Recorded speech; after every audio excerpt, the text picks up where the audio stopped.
자, 이사야서 지난 우리 사제 4장부터 보겠습니다. 이사야 4장 1절. 그날에는 7 여인이 한 남자를 붙잡고 말하기를 우리가 우리의 빵으로 먹고 우리의 옷으로 입으리니 단지 우리가 당신의 이름으로 불리게만 하여 우리의 수치를 제하게 하리라. 그날에는 주의 가지가 아름답고 영화로울 것이요 땅의 열매는 이스라엘의 피난자들을 위해 훌륭하고 아름답게 되리라. 그때에는 시온에 남겨둔 자와 예루살렘에 남아있는 자 곧 예루살렘에 사는 자들 가운데 기록된 모든 자들까지도 거룩하다고 칭함을 받으리니 곧 주께서 심판의 영광을 타는 영으로 시온의 딸들의 더러움을 씻어내시며 그 가운데서 예루살렘의 피를 정결케 하실 때라. 주께서 시온산의 모든 거처와 그 지폐 위에 낮이면 구름과 연기를 밤이면 불꽃의 빛을 만드시리니 이는 그 모든 영광 위에 덮개가 될 것임이라. 또 거기에 한 성막이 있어 낮에는 더위를 피하는 그늘이 또 폭풍과 비로부터 피하는 피난처와 덮개가 되리라. 자, 4절 보니까 4장 1절 보니까 문맥이 대환란의 문맥이라고 하는 것을 우리가 짐작해 볼 수가 있습니다. 여기서 지금 그날이라고 되어 있는데요, 이 그날이라고 하는 표현, 이 표현이 구약에 자주 등장하고 특히 이사야서에는 굉장히 많이 등장합니다. 2장 20절에도 그날이라고 되어 있었고요, 2장 20절에도 그날, 또 3장 7절에도 그날, 또 4장 1절에도 지금 우리 본 바와 같이 그날, 다음에 7장에도 보면은 18절에도 그날, 20절에 같은 날, 21절에 23절에 그날, 뭐 계속해서 그날입니다. 또 11장으로 가보시면 11절에 그날에는 주께서 다시 두 번째로 손을 펴서 남아있는 그의 백성의 남은 자들을 회복시켜 아시리아와 이집트와 파드로스와 쿠스와 엘람과 시날과 하맛과 바다의 섬들로부터 돌아오게 하실 것이요. 그랬죠? 두 번째라 그랬습니다. 지난번에 우리 이 구절을 한번 살펴봤었죠. 첫 번째는 뭐예요? 바빌론으로 포로로 잡혀간 자들이고, 이번에는 두 번째죠. 그래서 1918년에서 48년 사이에 이스라엘로 복귀한 것을 사건을 두고 얘기한 것이라고 말씀을 드렸었습니다. 이 외에도 12장 1절에도 그날, 4절에도 그날, 13장 6절에도 그날, 13장 6절에는 주의 날이죠. 주의 날. 그 다음에 9절에 주의 날. 그러니까 이 그날이라고 하는 것이 주의 날인데, 이 주의 날이라고 하는 것을 살펴보시면은 우리가 일반적으로 알고 있을 때는 예수 그리스도의 재림으로 보통 얘기를 합니다. 그런데 사실은 환란과 재림과 천년왕국이 전부 오버래핑이 돼버려요. 그래서 어떤 경우에는 그날이라고 했을 때 환란 문맥이 나올 수가 있고 재림 문맥이 나올 수가 있고, 재림이 끝난 후에 천년왕국의 통치의 문맥이 나올 수가 있습니다. 그래서 성은 날이라고 했을 때는 무려 2000년을 지금 날이라고 했잖아요. 고린도 후서에 보시면 날이라고 하는 단어가 거기 보시면 지금 구원의 날이라고 되어 있죠. 고린도 후서 6장 2절. 그래서 우리가 하루 데이가 24시간 얘기하는 경우도 있고 그렇지 않은 경우도 성경에 종종 나올 수가 있습니다. 여기 보시면은 2절, 6장 2절 말씀하시기를 내가 기뻐 받아들여진 때에 내 말을 들었고 구원의 날에 너를 도왔도다. 보라 지금이 기뻐 받아들여진 때요 보라 지금이 구원의 날이라. The day of salvation 했는데 무려 2000년 아니에요. 그러니까 우리가 이 주의 날 했을 때에는 원칙적으로 예수 그리스도께서 재림하시는 날입니다. 그러나 그 재림 직전에 있을 환란 문맥과 오버래핑이 되고, 또 예수님이 오셔서 천년왕국을 통치할 때 그 천년왕국과도 오버래핑이 되는 경우가 종종 나옵니다. 그래서 지금 4장 1절은 분명하게 뭐예요? 환란 시대입니다. 왜? 얼마나 많이 남자들이 전쟁에서 죽었으면 여자들이 7명이 와가지고 남자 보고 한 명만, 그죠? 우리의 모든 식상하는 우리가 다 해결할 테니까 이름만 빌려달라 그러잖아요. 그죠? 그래서 이 대환란 시대의 문맥이라고 하는 것을 4장 1절은 알 수 있는데 4장 2절에 가면 금방 뭐예요? 재림이라고 하는 것을 알 수 있어요. 왜? 주의 가지가 아름답고 영화로울 것이요. 그랬죠. 예수 그리스도의 초림에는 어땠습니까? 예수 그리스도의 초림은 뭐예요? 볼품이 없었다 그랬는데, 사람들이 보기에 볼품이 없었다 그랬는데 이번에는 뭐예요? 유다지파의 사자로 재림하시는 주님으로 오시기 때문에 영화롭고 아름다우실 거거든요. 그래서 문맥이 재림으로 연결됩니다. 그래서 중간에 아무 설명 없이 바로 넘어가는 것은 오버래핑이 되기 때문에 그렇다. 염두에 좀 두시고 보시면 되겠습니다. 자, 첫째 1절. 그날에는 여기서는 환란 문맥입니다. 7 여인이 한 남자를 붙잡고 말하길 우리가 우리의 빵으로 먹고 우리의 옷으로 입으리니 단지 우리가 당신의 이름으로 불리게만 하여 우리의 수치를 제하게 하라 하리라. 두 가지로 해석할 수 있겠죠. 첫째는 그 사생아의 증가를 얘기합니다. 도덕적인 문란으로 인해서 사생아가 엄청 증가하기 때문에 아버지가 없어요. 누가 아버지를 알 수가 없어요. 그래서 그 아버지의 성만 좀 빌리기 위해서, 그렇죠? 생활을 우리가 다 할 테니까 그저 애 호적에만 좀 올려달라. 예를 들면 그와 같이 그 도덕적인 문란으로 인한 것으로 우리가 추측해 볼 수 있는데, 실제로 가능성은 굉장히 높습니다. 우리나라도 지금 사생아가 많지만 미국은 무지무지하게 어마어마하게 많은 사생아들이 있거든요. 그래서 실제적으로 이 사생아의 증가라고 하는 측면에도 우리가 한번 생각해 볼 수 있겠고, 두 번째는요, 너무나 많은 남자들이 죽어서 실제로 정말 그죠? 남자의 인구가 줄어드는 겁니다. 그것은 전쟁에 관한 것이겠죠. 성경에 보면은 여러 구절이 있는데 그 중에서 제일 우리에게 얘기될 수 있는 구절은 계시록 6장 8절입니다. 앞으로 향후 요한계시록 6장과 다음에 11장인가요? 9장인가요? 6장, 9장, 19장이네요. 6장, 9장, 19장에 걸쳐서 세 번에 걸친 세계 대전이 성경에 예언이 되어 있는데, 6장에 보시면은 8절, 이에 내가 보니 보라 창백한 말 한마디가 있는데 그 위에 탄 자의 이름은 사망이요 지옥이 그 뒤를 따르니 그들에게 칼과 굶주림과 사망과 땅의 짐승들로 땅의 4분의 1을 죽일 권세가 주어졌더라. 4분의 1을 죽었는데 전쟁은 주로 누가 나갑니까? 남자가 나가게 돼 있거든요. 그러니까 그저 한 20세에서 30세까지의 젊은 사람들의 인구가 굉장히 많이, 남자 인구가 줄어든다는 것이죠. 또 8장 9절에 가시면, 계시록 8장 9절에 또 바다에 있는 생명을 가진 피조물 3분의 1이 죽고 배들의 3분의 1이 파괴되더라. 그러면 전 세계 배에 근무하는 사람, 이 당시만 해도 이제 엄청난 전쟁 준비를 하기 위해서 배들이 많을 텐데요. 여러분들 항공모함 하나에 보통 5,000명 이상의 승무원이 타잖아요. 그래서 많은 배들이 3분의 1이 깨지면 결국은 뭐예요? 남자들이 다 죽는다는 얘기죠. 많은 과부가 생긴다는 얘기고, 또 9장 15절에 가시면 계시록 그 네 천사가 풀려나더라. 그들은 사람들의 3분의 1을 죽이려고 그 연 월 일시를 위하여 예배해둔 자들이라. 그래서 이와 같이 환란 시대에 닥치는 사건이라고 우리가 확인해 볼 수가 있겠습니다. 자, 2절로 가시면은 그날에는, 이번에 그날은 보니까 분명히 뭐예요? 재림한 후에 천년왕국과 연결이 돼요. 왜? 주의 가지가 아름답고 영화로울 것이요 땅의 열매는 이스라엘의 피난자들을 위해 훌륭하고 아름답게 되리라. 자, 여기서 영화롭고 아름답다고 하는 것이 분명히 재림이라고 하는 것은 아까도 말씀드린 것처럼 초림 때와 대조해 보시면 됩니다. 이사야서 53장을 보시면 초림이 나와 있습니다. 이사야서 53장.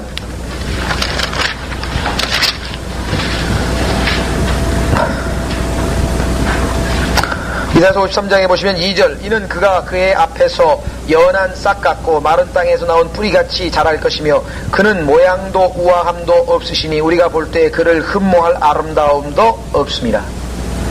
초림 때 예수님은 정말 초라하고, 그죠? 굴욕적인 모습으로 오셨습니다. 천사보다도 낮은 모습으로 오셨고, 창조주가 그것도 아주 비참한 환경에 태어나셨고, 그래서 짐승이 태어나는 그 곳에서, 그 장소에서 태어나셨습니다. 그렇게 오셨어요. 그래서 흠모할 만한 것도 없다 그랬어요. 그러나 재림 때 예수 그리스도는 다르다는 거죠. 아름답다, 영화롭다. 그래서 주의 가지가 주 예수 그리스도라고 하는 것은 성경에서 여러 군데서 찾아볼 수 있는데요. 첫째, 여기는 주의 가지라고 되어 있습니다. 그렇죠? 자, 예레미야서 23장 5절을 보시면 거기에는 주의 가지가 아니고, 가지는 가지인데 어떤 가지인가 보세요. 예레미야서 23장 5절. 예레미야서 23장 5절. 주가 말하노라, 보라 그날들이 오리니 내가 다윗에게 한 의로운 가지를 일으키니. 의로운 가지가 일어나는데요. 그가 곧 누구냐 보니까 뭐예요? 왕이에요. 한 왕이 치리하고 번성하여 지상에서 심판과 정의를 실행하리라. 그래서 가지가 왕으로 묘사되어 있습니다. 그 다음에 가지가 이사야서 4장 2절에서는 주로 묘사되어 있습니다. 그 다음에 스가랴서 3장 8절에 가시면, 스가랴서 3장 8절에 가시면, 스가랴서 3장 8절에 가시면 거기에는 뭐라고 되어 있냐면요. 오 대제사장 여호수아야, 너와 내 앞에 앉은 내 동료들은 이제 들으라. 이는 그들이 기히 여김을 받는 자들입니다. 보라, 내가 내 종 가지를 낼 것이라. 여기는 종입니다. 가지가 종으로 묘사되어 있습니다. 그렇죠? 그 다음에 스가랴서 6장 12절을 보시면, 그가 주의 성전을 건축하고 영광을 지니며 그의 보좌에 앉아 다스릴 것이요, 그가 그의 보좌 위에 제사장이 될 것이라. 여기 보시면 12절 죄송합니다.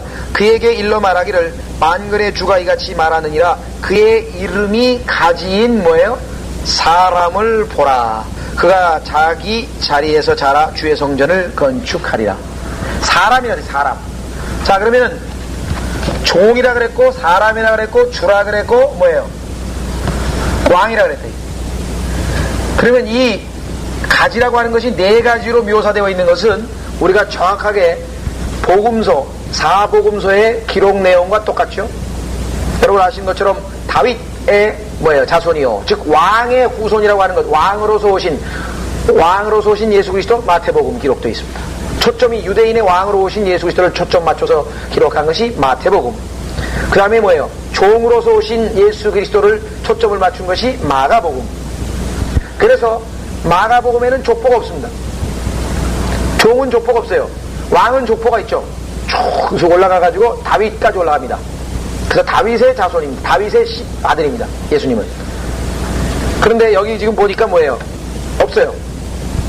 마가복음에는. 왜? 종으로 오셨습니다. 또 마가복음이 왜 종을 다루고 있는가? 마가복음에 보면은 즉시로란 말이 굉장히 많이 나옵니다.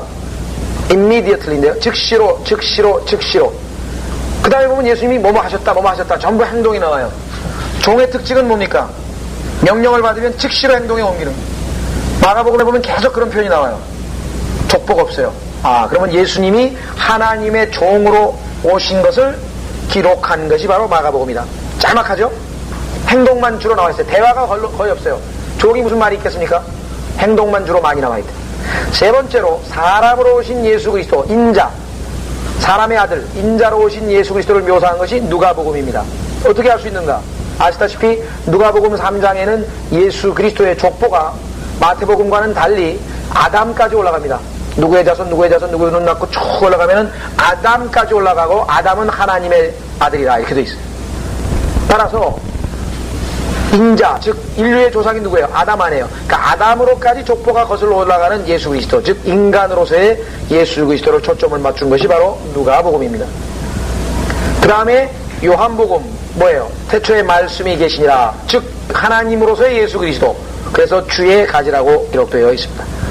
아시다시피 하나님은 족보가 영원부터 계시고 영원까지 계시고, 그래서 태초에 그랬잖아요. 태초에. 따라서 뭐예요? 족보가 있을 수가 없습니다. 요한복음에는 족보가 안 나온다. 바로 뭐예요? 태초부터 나오는. 예수 그리스도가 하나님과 함께 계셨으니 그가 곧 하나님이라고, 예수 그리스도가 하나님이신 것을 전파하고 있다는 것이죠. 이와 같이, 그렇죠? 이와 같이 여러분들이 성경이 하나님의 말씀인가 아닌가를 많은 증거를 우리가 제시할 수 있지만, 그 중에 하나가 바로 이와 같이 뭐예요? 여기 나와 있는 뭐예요? 이사야, 예레미야, 스가랴 200년간의 차이를 두고 기록한 4명의 소위 말하면 저자가 어떻게 똑같은 가지라고 하는 용어를 사용했으며, 그 4가지가 신약 성경의 기록자와 일치하고, 이게 어떻게 인간이 쓴 책이 이렇게 쓰여질 수가 있겠냐? 불가능이네요. 다시 말해서 성경을 기록하신 분은, 그렇죠? 이사야서, 스가랴서, 예레미야서 기록하셨던 하나님의, 그죠? 손길, 즉 성령께서는 신약에 어떠한 분이 나타날 것인가, 또 그가 어떠한 역할을 하실 것인가, 종의 역할, 하나님의 역할, 그 다음에 사람의 역할, 그 다음에 왕의 역할을 하실 것, 또 몇 개의 복음서가 기록될 것인가, 또 어떤 각도에서 기록될 것인가, 이와 같이 모든 것을 완전히 파악하고 성경을 기록했다는 거예요. 인간으로서는 도저히 불가능한 기록이라는 것이죠. 성경이 하나님의 말씀이라고 하는 그 사실은, 이건 그 누가 논쟁의 여지가 없어요. 해봐야 말이 안 되는 확고부당한 사실입니다. 객관적인 사실. 자, 그래서 우리는 주의 가지가 바로 여기 기록되어 있습니다. 네 가지 가지에 대해서 기억하시고요. 아름답고 영화로울 것이요. 주님께서는 초림 때 얼마나 비참하셨습니까? 보십시오. 베드로전서 1장 11절. 이것이 재림이라고 하는 것을 금방 알 수가 있어요. 어떻게 아는가? 베드로전서 11장에 보면 초림과 재림이 같이 연결되어 나오는데요. 베드로전서 1장 11절 보시면 여기 보시면 이렇게 나오죠. 10절서부터 이 구원에 관해서는 너에게 임할 은혜에 관하여 예언한 선지자들이 열심히 조사하고 살펴보던 것이며 그들 안에 계셨던 그리스도의 영이 그리스도의 고난과 다가올 영광을 미리 증거하실 때 그 영이 무엇을 또 어떤 시기를 지시하는지 탐구하던 것이니라. 여기 보시면 고난, 초림, 그 다음에는 뭐예요? 다가올 영광, 재림 아니에요. 다가올 영광, 재림. 그렇죠? 초림은 고난이에요. 마찬가지입니다. 여러분과 저도 신앙의 여정은 예수 그리스도와 동일하다는 것이죠. 이 땅에서 뭐예요? 사도 바울이 로마서 14장 22절에서 우리가 많은 고난을 당한 후에 하나님의 나라에 들어가야 하리라. 따라서 고난이라고 하는 것은 필수적인 것입니다. 그리스도인들에게 있어서 고난이라고 하는 것은 필수적인 것이에요. 여러분이나 저나 지금 뭐예요? 우리 육체, 흙이 여전히 있고 질병도 걸리고 그죠? 나약하고 피곤하고 그렇습니다. 그러나 예수 그리스도께서 오셔서 우리의 몸이 완전히 영적으로 변화되면, 영화되면 어떻게 돼요? 영적인 몸으로 바뀌게 되면은 우리는 뭐예요? 이제 죽지 않는 몸으로 변화됩니다. 영광스러운 몸으로 변화됩니다. 다만 우리 그리스도인들이 다른 사람들보다 훨씬 더 유리한 점은 뭐냐? 우리는 지금 이 순간에 이 땅에서 예수 그리스도께 영광을 돌릴 수 있다는 것이에요. 그분이 영광스러운 주님이라는 사실을 아니까. 우리가 주님을 찬양하고 주님께 영광 돌리고 그렇게 할 때 많은 사람들이 비웃고 웃을지도 모르겠어요.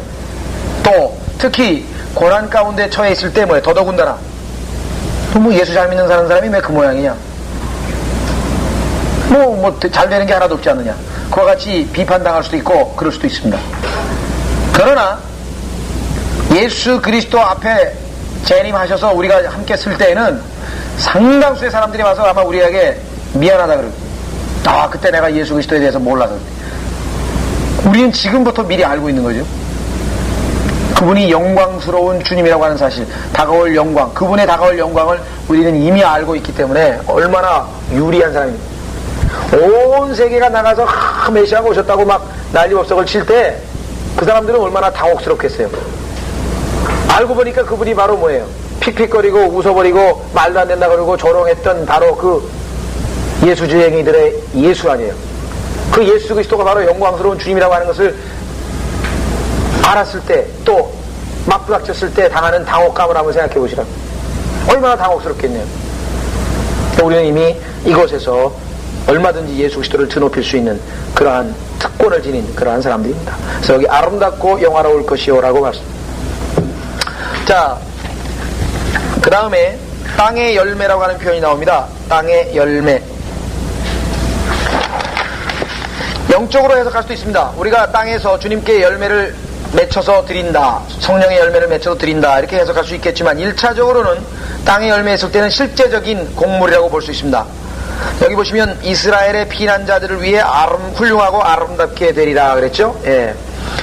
이스라엘에서 피했던 사람들이죠. 이스라엘의 피한 자들, 우리가 번역할 때 돌아온 사람들이라고 볼 수 있고, 또 이스라엘 땅에서 다시 구원받게 될 남겨진 자들이라고도 볼 수 있고, 여러 가지 표현을 쓸 수 있겠습니다. 이스라엘의 피난자들을 위해 훌륭하고 아름답게 되리라. 자, 땅의 열매가 얼마만큼 훌륭하게 되는가. 또 여기는 아름답다 그랬네요. calm이라 그랬는데 아주 적절하다는 얘기인데요. 예, 한번 실제적인 열매에 대해서 한번 확인해 보면요. 일단 문맥에서 보시면 5절에 구름이란 말이 나옵니다. 구름과 연기 나오죠. 그 다음에 6절에 보니까 비가 나오네요. 비, 폭풍과 비로부터. 그 다음에 5장에 가면 또 포도원이라고 하는 농사 짓는 장면이 나오네요. 문맥에서 우리가 봐도 가능하고, 그 다음에 실제적으로 예수 그리스도의 재림 시에 농사가 어떻게 지어질 것인가에 대한 얘기는 요엘서에 기록되어 있습니다. 요엘서를 보십시오. 요엘서 2장 21절.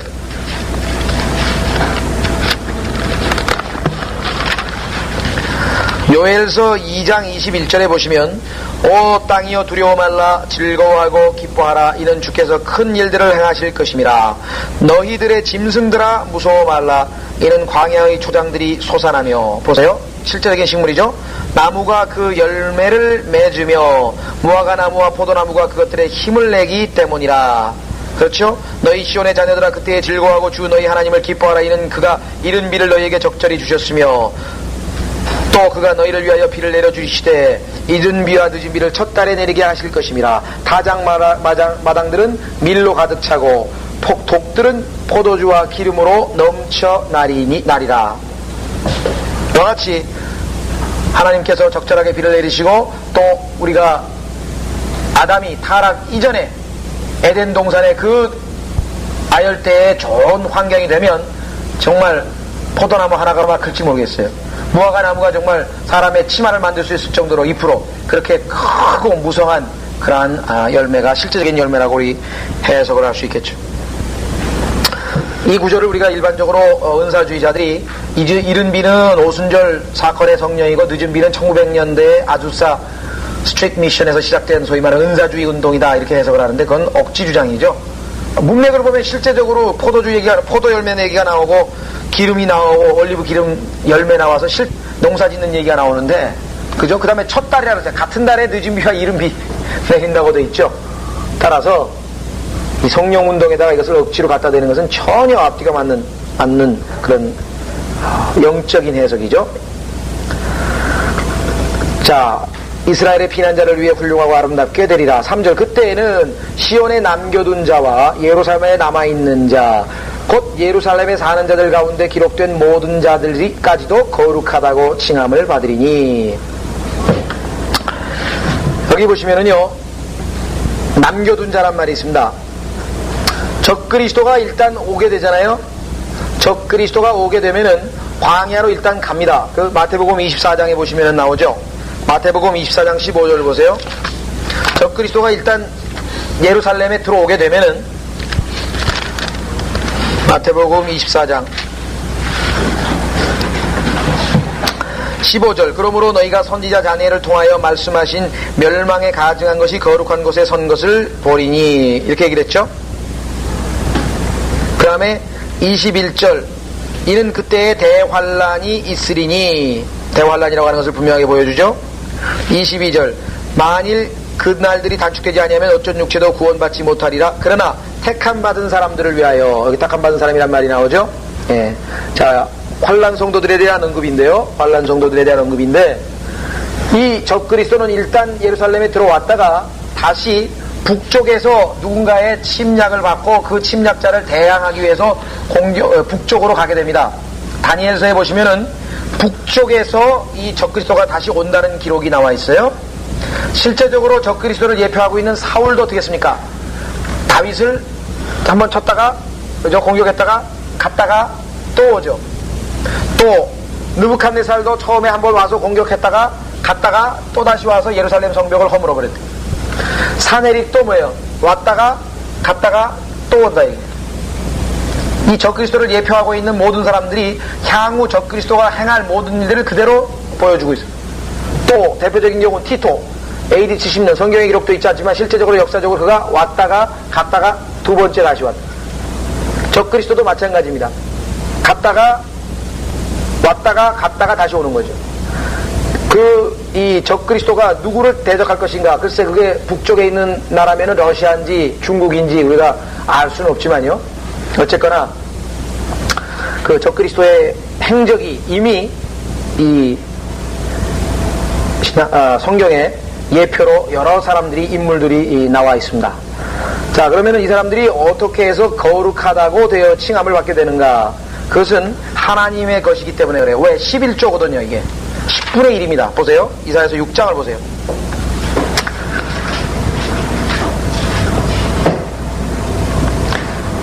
이사야서 6장에 보시면요 이스라엘 백성들의 멸망에 대해서 나옵니다. 11절 그때 내가 말씀드리기를 주여 언제까지니까 하니 그가 대답하기를 성읍들은 거민이 없이 황폐하게 되고 집들에는 사람이 없으며 땅이 완전히 황폐하게 되기까지요 또 주가 사람들을 멀리 옮겨 그 땅 가운데서 완전히 버려짐이 있을 때까지니라. 자, 광야 즉 에돔 밑에 있는 그 광야로 에돔 땅이죠. 지금 현재 옛날에 에돔이고 지금은 뭐라고 부르나요? 요르단이죠. 요르단 밑에 있는 사해 남쪽에 있는 그 요르단 땅, 옛날에 에돔 땅, 또 여기 나와 있는 것처럼 멀리 옮겨서 이스라엘 백성들이 부양받게 될 그 땅, 그것은 계시록에서는 광야라 그랬죠. 광야. 예. 그 땅으로 다 옮겨지게 되는데 다 옮겨지는 것이 아니라 거기 보면은 뭐예요? 그 안에 아직도 10분의 1이 있을 것이요.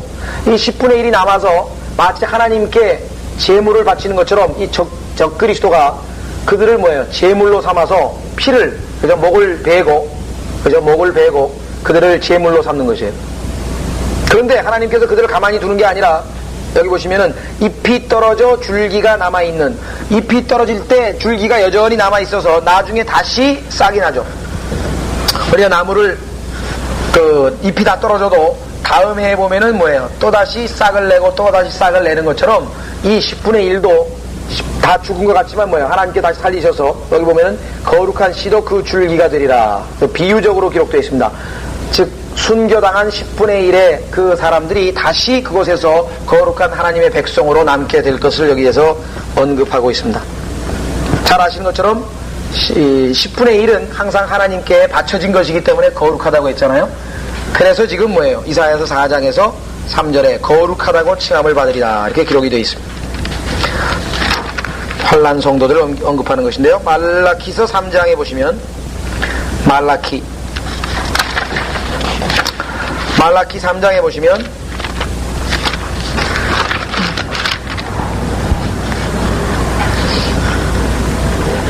16절 말라키 3장 16절 그때 주를 두려워하는 자들이 종종 서로 말하니 주께서 경청하시고 그것을 들으셨으며 주를 두려워하는 자들과 그의 이름을 존중하여 생각한 자들을 위하여 한 기념의 책이 그의 앞에 기록되어 있느니라. 기념의 책이 그의 앞에 기록되어 있다 그랬죠. 이사야서 4장 3절에 보니까 뭐예요? 기록된 모든 자들이라 그랬죠. 기록된 모든 자들. 이사야서 4장 3절에 기록되어 있습니다. 자, 4장 4절 곧 주께서 심판의 영과 불타는 영으로 시온의 딸들의 더러움을 씻어내시며 그 가운데에서 예루살렘의 피를 정결케 하실 때라. 심판의 영과 불타는 영, 이제는 뭐예요? 더 이상 지혜의 영, 우리가 얘기하는 그러한 다정하고 우리를 돕는 그런 게 아니라 심판의 영과 불타는 영으로 이제 오시는데요. 이것에 대해서도 성경에 재림 때의 불길 가운데 심판하시는 것 잘 아시죠? 데살로니가 후서에 보시면 2장 8절에 나와 있습니다. 데살로니가 후서 2장 8절 뭐라고 되어 있냐면요. 그리고 나서 그 부자가 나타나니 주께서 그를 자기 입에서 나오는 영으로 소멸하시고 그의 찬란한 오심으로 제거하시리라. 영으로 소멸하신다는 말씀이 나와 있죠. 또 말라키 3장 1절에서 3절 말라키 3장 1절에서 3절에 보시면 거기에도 정결케 하는 표현이 나옵니다. 2절 그러나 그가 오는 날에 누가 거할 수 있겠느냐 그가 나타날 때 누가 서겠느냐 이는 그가 뭐예요? 정련하는 자의 불과 같고 표백하는 자의 비누 같음이라. 또 그는 은을 정련하고 재련시키는 자같이 앉아서 레위 사람들을 깨끗게 하여 하고 그들을 금과 은처럼 깨끗게 하여 그들을 의로운 제물을 주께 드리게 하리라. 여기도도 역시 정결케 하는 장면이 나와 있습니다. 사도행전 3장에 보시면 또 나옵니다. 사도행전 3장 19절 사도행전 3장 19절에 보시면 그러므로 너희는 회개하고 돌이키라. 그러면 주의 임재하심으로부터 새롭게 되는 때가 올 때에 너희 죄들이 지워지리라. 유태인들은 아직 민족적으로 죄들이 지워진 것이 아닙니다. 물론 개인적으로 예수 그리스도를 믿으면 그들은 죄들이 지워지죠. 예수 그리스도의 보배로운 피의 적용을 받았어. 그러나 민족적으로 이스라엘이 완전히 죄들이 지워져서 구원받게 될 때는 예수 그리스도의 재림 때 불타는 영과 또 소멸케 하시는 주라고 그랬죠, 우리 주님을. 그래서 이사야서 4장 4절에 불타는 영, 심판의 영, 시온의 딸들의 더러움을 씻어내며 그 가운데서 예루살렘의 피를 정결케 하실 때라고 했습니다. 4장 5절 주께서 시온산의 모든 거처와 그 지폐 위에 낮이면 구름과 연기를 밤이면 불꽃의 빛을 만드시리니 이는 그 모든 영광이에. 자, 여기 보시면은 덮개가 될 것임이라 그랬는데요, 이 디펜스란 말이 번역이 조금 오해가 됐어요. 디펜스라고 하는 단어는 아시다시피 덮개란 뜻이 아니죠. 디펜스, 방어란 말이죠. 방어, 지켜준단 말이죠. 지켜준다. 그래서 이 덮개라고 하는 말이 밑에 나와 있는 것과 좀 오해가 되어 있습니다. 밑에는 covered, 덮는다는 말이 되어 있어요. 6절에는 덮개가 되리라 맞는데 6절하고 다른 단어입니다.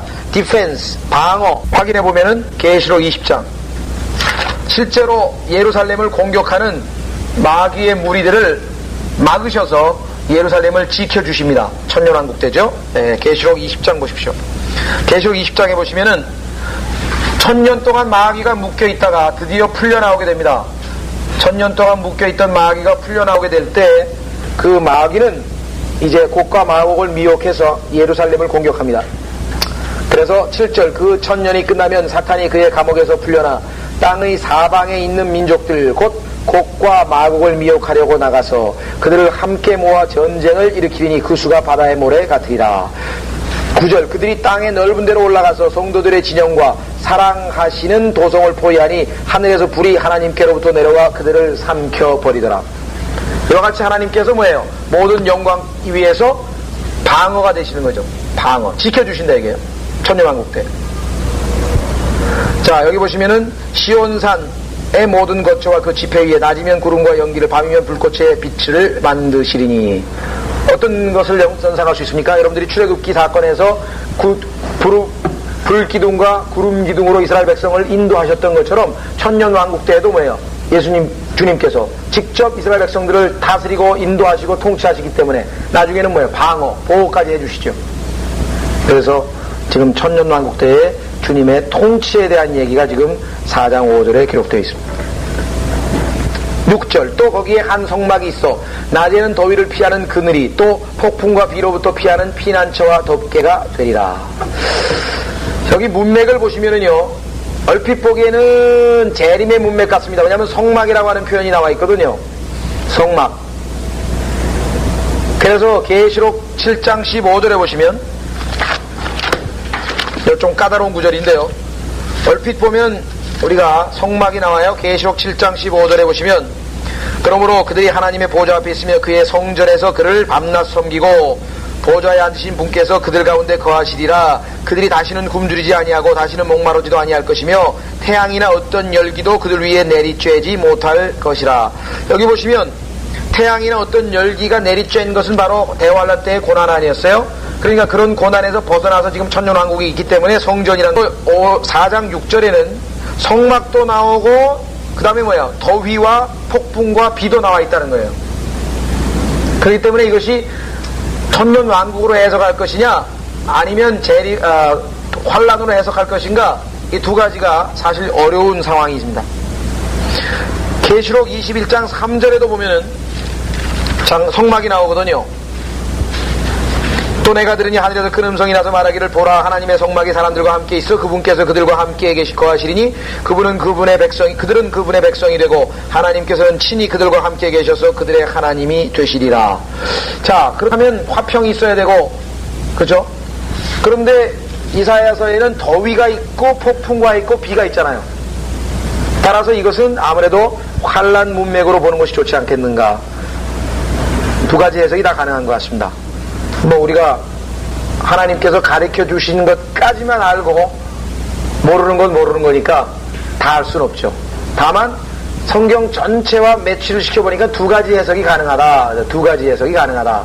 그것만 우리가 기억을 해주시면 되겠습니다.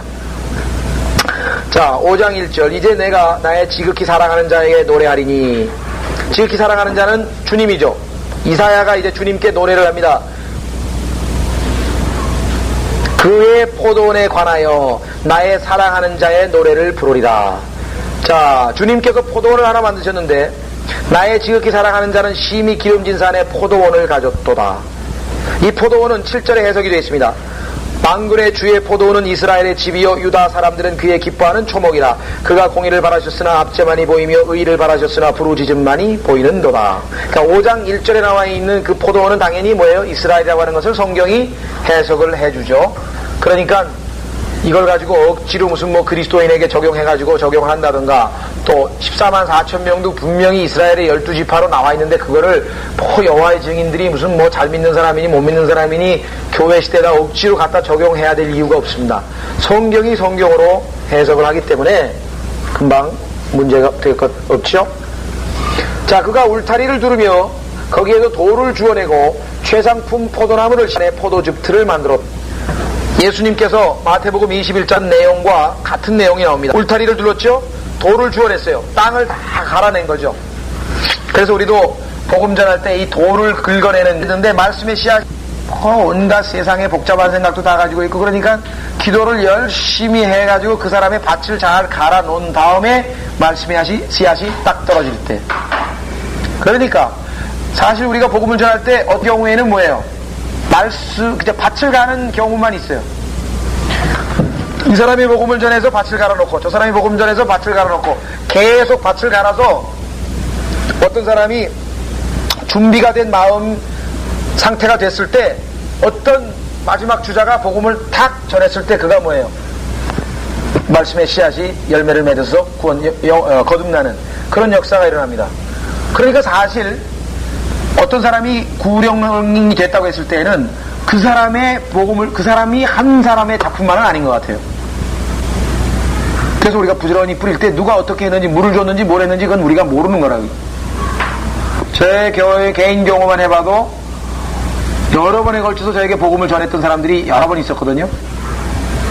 그런데 마지막에 이제 81년도에 이제 김한식 목사님이 설교할 때 그때 이제 내가 영접을 했지만 그 순간에 바로 된 것이 아니라 그 와중에 여러 사람들이 나에게 복음을 전해서 거기에 대해서 또 기도도 했고, 그것이 밭이 갈려진 상태죠. 자, 그래서 여기 지금 돌을 주워냈다고 했습니다. 울타리를 두르고 최상품 포도나무를 심었습니다. 그 가운데 망대를 세우고 그 안에 포도즙틀을 만들었습니다. 그가 포도가 열리기를 바랐더니 야생 포도가 열렸도다. 자, 마태복음 21장과 우선 확인해 보십시다. 마태복음 21장에도 예수님께서 포도원 비유를 했는데 23절, 마태복음 21장 33절. 또 다른 비유를 들으라. 어떤 집주인이 있었는데 그가 포도원을 만들었습니다. 그 주위에 울타리를 두르고 울타리 만들었습니다. 즙자는 틀, 포도즙 틀 만들었습니다. 망대를 세웠습니다. 그죠? 예. 동일한 표현이 마태복음 21장에 나와 있습니다. 그가 포도가 열리기를 바랐더니 야생 포도가 열렸도다. 자연에 분화했다는 거예요. 자연의 법칙에 어긋나. 포도를 심었으면 포도가 나와야지. 최상품 포도가 나와야지. 거봉 포도를 심었는데 다른 머리를 그럴 수는 없다 이게. 뭐가 문제가 심각하다 이게. 무슨 일이 벌어졌다 이게. 그렇죠? 예. 딴 게 나왔어요. 딴 게. 엉뚱한 게 나왔어요. 창세기의 규칙은 뭐예요? 종류대로 나와 있는데 종류대로 안 나와버렸다 이게. 또 하나님의 법칙은 뭐예요? 심은 대로 거둬야 되는데 심은 대로 안 나와버렸다 이게. 야고보서 4장을 보세요. 이게 여러분이나 저나 심각한 얘기입니다 이게 지금. 야고보서 4장 12절.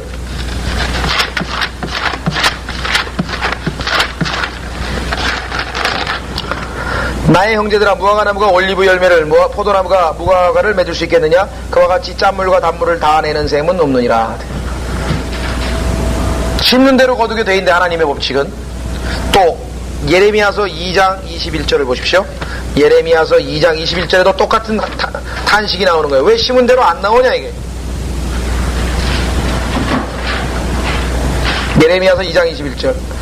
내가 너를 한 고귀한 포도나무 즉 온전히 올바르니 어찌하여 내가 내게 타국 포도나무인 빗나간 식물이 되었느냐.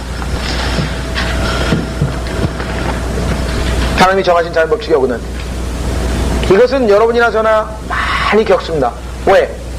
자, 성령께서 지금 내 안에 와 계세요. 하나님의 말씀의 씨앗이 지금 내 안에 들어와 있습니다. 그러면 하나님의 말씀의 씨앗이 내 안에서 뭐예요? 열매를 맺어야 될 거 아니에요. 그러면 당연히 뭐예요? 심은 대로 성령의 열매가 맺혀야 되고, 또 뭐예요? 내가 크리스찬이니까 똑같은 사람을 낳아야 될 거 아니에요. 크리스찬을 구령의 열매가 맺혀야 되고, 안 나온다 이게. 이 단계 육시에 일이 나오고 전혀 엉뚱한 게 나와버린다 이게. 마찬가지다. 영적으로 우리가 얼마든지 적용할 수 있다. 이스라엘 백성에게도 하나님께서 뭐예요? 안 한 거 없으세요. 다 했어요. 보세요. 뭐라고 했나? 3절. 오 예루살렘 거민들과 유다 사람들아, 지금 내가 구하노니 나와 내 포도원 사이를 판단하라. 내가 안 해준 거 있으면 너희가 열매 맺지 않도록 안 해준 거 있느냐 이거예요. 4절. 내가 내 포도원에 행했던 것 외에 무엇을 더 했어야 했느냐. 내가 포도 열리기를 바랬는데 야생 포도가 열리면 어쩐 일이냐. 이제 내가 가서 내 포도원에 위하여 할 일을 말하리라. 심판하겠다 이게. 왜? 내가 너에게 다 해줬다 이게. 어떻게 했어요? 망대 지었죠, 포도즙틀 만들었죠, 돌 골라냈죠, 울타리 만들었죠, 가지치기 해줬죠, 빌어줬죠. 안 해준 게 뭐가 있니? 하나님께서는 이스라엘 백성에게 처음부터 끝까지 모든 것을 보살피셨는데 이스라엘 백성들은 뭐예요? 안 했다는 거지. 이건 뭐예요? 바로 우리의 자율의지가 존재한다라고 하는, 그죠? 우리의 자율의지가 존재한다라고 하는 교리적인 중요한 가르침도 여기서 우리가 배울 수 있다는 거지. 왜? 하나님께서 하신 일은 전부 올바르신 일만 하셨는데 나에게 은혜로, 자비로, 긍휼로, 사랑으로, 때로는 징계도, 매도 때리고, 부모로서 할 일을 다 했는데 이 자식이 엉망이다 이게. 왜? 인간에게 자율의지가 있다는 거지. 그렇죠? 우리 그렇잖아요. 부모도 보면은 뭐 안 한 게 없이 다 했는데 왜 자식은 저렇게 빗나가 있냐 이게. 모든 걸 다 했는데. 마찬가지로 하나님께서 지금 탄식하고 이스라엘 백성에게 내가 해준 게, 못 해준 게 뭐가 있냐. 다 했다 이게. 예. 그런데 여기 보니까 뭐예요? 하나님께서 기대하시던 그 열매가 나온 게 아니라 엉뚱한 열매가 나와버렸어요. 엉뚱한 열매가 나와버렸어요. 그러니까 하나님께서 이제 뭐라 그래요? 심판하시겠다. 이와 같이 두 가지 교훈을 얻을 수 있습니다. 하나는 여기 나처럼 뭐예요? 모든 이 세상에 있는 것들은 다 뭐예요? 뭐예요? 타락해버린다 이게. 즉 안 좋은 방향으로 흘러간다 이게. 하나님께서는 최상의 포도를 심었는데, 교회도 뭐예요? 처음에 예수 그리스도께서 성령이 강림하셔서 오순절날 순수한, 그죠? 가루 소말로 딱 아주 순수하게 만들어놨더니 거기에 뭐예요? 사탄이 그냥 누룩을 계속 투입시켜가지고 아주 그냥 뻥튀기처럼 무르게 부패시켜버렸다. 분명히 겨자씨를 심었는데 순수하게 1년생 나물이 나와야 되는데 1년생 나물이 안 나오고 뭐예요?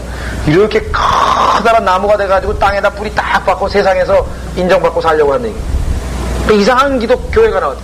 예수 그리스도가 기대한 교회하고는 전혀 다른 교회가 지금 라오디케아 교회가 지금 존재하고 있고, 지금 현재 이 세상에 똑같이. 그러니까 우리가 뭐예요? 부지런히 가지치기 하고, 그러면 열매를 맺으려면 부지런히 가지치기 하고 우리 자신을 심판하고 자백하고 깨끗게 하고 스스로 씻고 보혈로 씻고, 이 작업이 계속 안 되고 느슨하게 조금 있다 보면 뭐예요? 자꾸 더럽혀지. 세수 이틀 안 하고 세월 3일 안 하고 자꾸 안 하면 더 더럽혀지듯이 계속 그렇게 되는. 즉 계속해서 자기 자신을 심판하고 자백하고 보혈로 씻음 받고 말씀으로 깨끗함 받고 설교로 도전받고, 그것이 없이 어느 정도 지나면 그 다음에는 이스라엘 백성처럼 뭐예요? 이제 완전히 굳어져 버렸대. 안 고쳐진다 이게. 표백제를 쓰려고 해도 안 되고 아무리 씻으려고 해도 안 씻어져 버렸네. 됐죠? 예. 그게 지금 이게 우리의 모습인데요. 요한복음 15장에 나와 있습니다. 그래서 주님께서 우리에게 징계를 주실 때 그걸 잘 받아야 돼요. 같이 빨리 깨닫고 빨리 회개하는 사람이, 우리가 징계를 안 받을 수는 없어요. 주님께서 사랑하신 자는 다 징계하시고, 또 요한복음 15장에 나와 있는 것처럼 가지치기를 해야 깨끗해지니까. 보세요. 나는 참 포도나무요 나의 아버지는 농부시라. 내 안에서 열매를 맺지 못하는 자마다 가지마다 그분께서 제거해버리시고 열매를 맺는 가지마다 정결케 하시어 더 많은 열매를 맺게 하시니라. 여기 정결케 한다 그랬지 않습니까? 그죠? 이제 너희는 내가 너에게 일러준 말을 통하여 깨끗해졌느니라.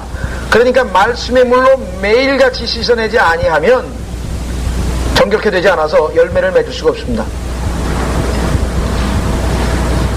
죄도 자백해야 되고 더러운 것도 자백해야 되고 깨끗해야 되고, 그죠? 하나님이 주시는 징계, 거기에 대해서 우리가 겸손해지고 거룩해지고 다 그와 같은 과정이 있어야 됩니다. 이것이 없으면 여전히, 그죠? 여러분이나 저나 사실 이게 굉장히 심각한 문제입니다. 왜냐하면 초반에 거듭나고 나서 약 글쎄 한 5년 정도까지는 전부 다 아주 뜨겁습니다. 뭐 그냥 아주 열심히 복음 전하거든요. 그 한 5년쯤 지나고 나서 그때부터는 뭐예요? 열정이고 뭐고 다 식어져 버리는 거예요. 어떤 사람은 뭐 1년 만에 식어져 버리는 경우도 있고 한 달 만에 식어버리죠. 다 경험하겠습니다만은 대다수의 사람들이, 그죠? 이 복음에 대한 열정, 이게 쉬운 일이 아니거든요. 하나님 앞에 날마다 말씀과 기도와 그 다음에 깨끗하게 정결케 하고 징계를 주시면 그 징계를 통해서 다시 낮추어지고 간절히 주님을 사모하고. 여러분들 에베소 교회에서 봤잖아요. 보니까 일은 늘 하는 거야. 열심히 일을 해요. 근데 사랑이 어떻게? 첫사랑이. 그죠? 첫사랑이 식은 상태에서 형식적인 것만 남는데 그건 누구에게나 오는 겁니다. 찾아오는 겁니다. 주님의 말씀에 경청해서 첫사랑을 빨리 회복하고, 그게 중요한 거지 처져 있는 그 상황에서 계속 머무르 있을 수는 없다는 것이죠. 오늘도 우리 그런 영적인 아주 깊이 있는 교훈입니다. 그래서 주님께서 나중에 만약에 계속해서 그렇게 열매 못 맺으면 어떻게 되냐면요, 여기 보세요. 뭐라고 하나. 5절, 이제 내가 가서 내 포도원을 위하여 할 일을 말하리라. 내가 거기서 울타리를 걷어내요. 이제 보호 안 해준다 이게. 뭐죠? 야생 동물들 왔죠? 야수들이 오는 걸 다 막아주고 말이에요. 여우가 오는 것도 막아주고 말이죠. 다 이렇게 보호해로 인도해주고 했는데 이제 안 보호해준다 이게.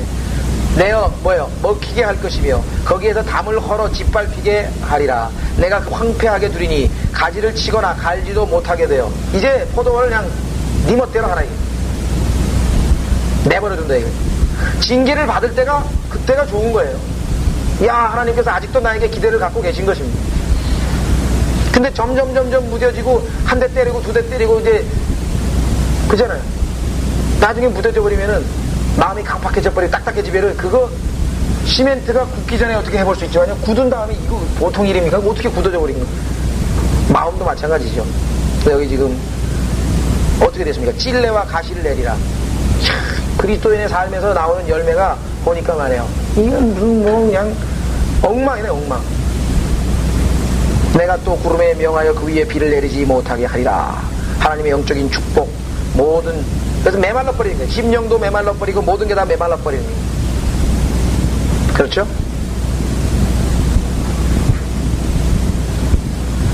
그래서 우리가 그리스도인들이 역적으로 적용할 것은 우리가 직접 불타거나 우리가 심판받지 않습니다. 그러나 우리가 고린도전서 3장에 나와 있듯이 분명하게 우리의 행위가 하나님 앞에 다 불타버릴 수가 있고, 나중에 고린도 후서 9장에처럼 우리가 뭐예요? 때로는 버림받는다 이게. 던져져 버린다 이게. 그건 무슨 소리냐? 상급에 참여하지 못하고 유업에 참여하지 못하고 그야말로 뭐예요? 덩그러니 허송세월 한 거죠. 그 농부가 농사 지어가지고 가을에 딱 가서 따보려고 그러니까 아무것도 없으면 열매가 아무것도 없으면 그 나무는 뭐예요? 헛농사 친 거지. 그 여러분이나 나나 인생이 잘못하면 그런 인생을 지금 살게 생겼다고요. 이 시대에는 더더군다나 이게 뭐 우리 주변에 우리로 하여금 하나님과 멀어지게 하는 것만 있지 가까이 하게 하는 건 아주 드물어요. 여러분 생각에는 어떻게 생각하는지 모르겠지만 옛날 같은 경우에는요, 2시간 이상 걸리는데도, 2시간 3시간 걸리는데도 갑니다. 여기 이제 멀리 오시는 분들이 많이 계시지만요, 내가 거기 가서 그거보다 더 중요한 일이 있냐 이거죠. 거기 안 가면 뭐 하겠어요, 이 시간에. 성경 읽어요, 기도해요. 뭐 어차피 보낼 시간이라고. 그러니까 사실 근데 제가 이런 말은 여태까지 한 번도 안 했습니다만은, 사실 이 교회에서 기도회가 사람이 많아야 되는데, 오늘 여러 가지 이제 환경적으로 어쩔 수 없는 사람은 어쩔 수 없습니다. 근데 그렇지 않지만 마음의 문제거든요. 만약에 환경적으로 올 수 있는데도 불구하고 안 온다 그러면 사실은 굉장히 마음이 냉랭해 있는 거예요.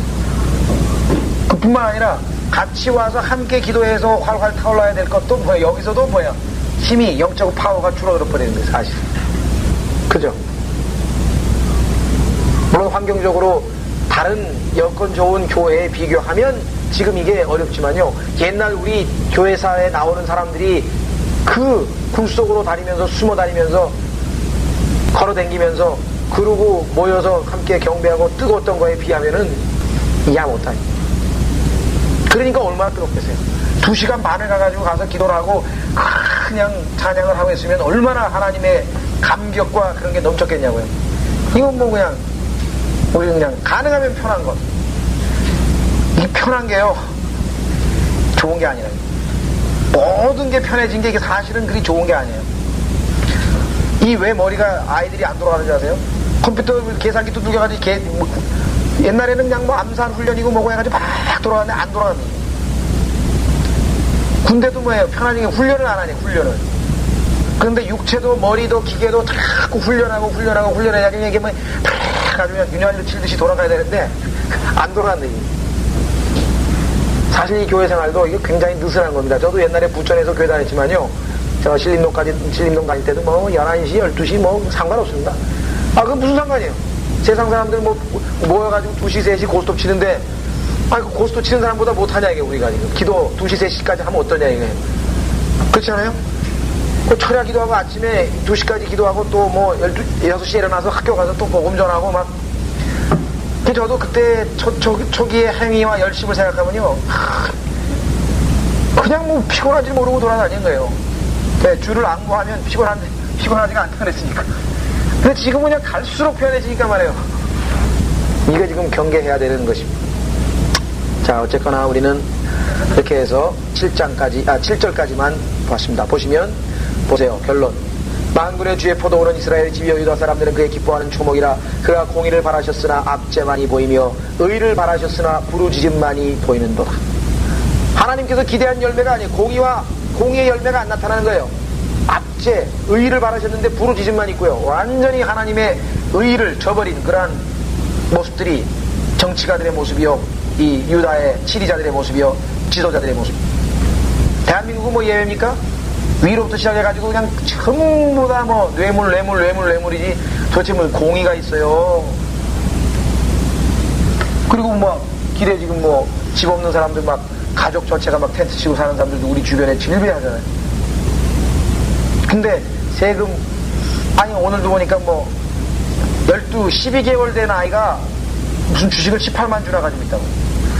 12개월짜리. 그 다음에 뭐 국민학생이 뭐 5만 주 가진 사람도 있고, 막 조사해보니까 다 이제 뭐 양도를 했겠죠. 그러고 사는 사람들도 지금 있는데, 그래서 지금 주님께서 우리 이 시대에 그대로 적용할 수 있는 구절들입니다. 이게 지금 전부 다. 그래서 보세요. 8절에 화로다. 그렇죠? 11절에 화로다. 끝부분에 11절에 화로다. 20절에 화로다. 이건 무서운 겁니다. 이건 하나님께서 한번 화로다 하면 이게 보통 일이 아닌 게 이게 지금 하나님께서 참으시다가 이거 화로다 한번 하시면 이게 보통 일이 아니거든요. 어마어마한, 자기 자식을 삶아 먹었는데요, 오죽하면은 그런 일까지 벌어졌잖아요. 어마어마한 그 사태는 아마 여러분들 에레미야 예가라든가 이런 데 읽어보시면 아마 예레미야에도 많이 나오고요.